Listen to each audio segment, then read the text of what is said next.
advisory remains in effect until 8 p.m. Eastern Daylight Time Saturday. What? Peak heat index values of around 100 degrees expected, especially on Saturday. Values will be a bit cooler but still in the 90s on Friday.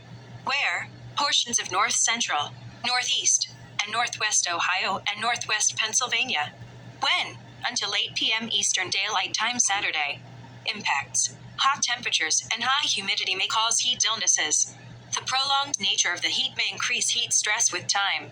Drink plenty of fluids, stay in an air-conditioned room, stay out of the sun, and check up on relatives and neighbors. Take extra precautions when outside. Wear lightweight and loose-fitting clothing.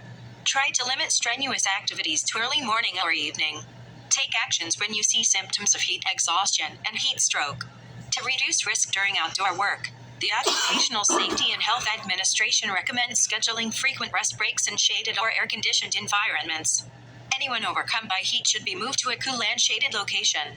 Heat stroke is an emergency. Call 911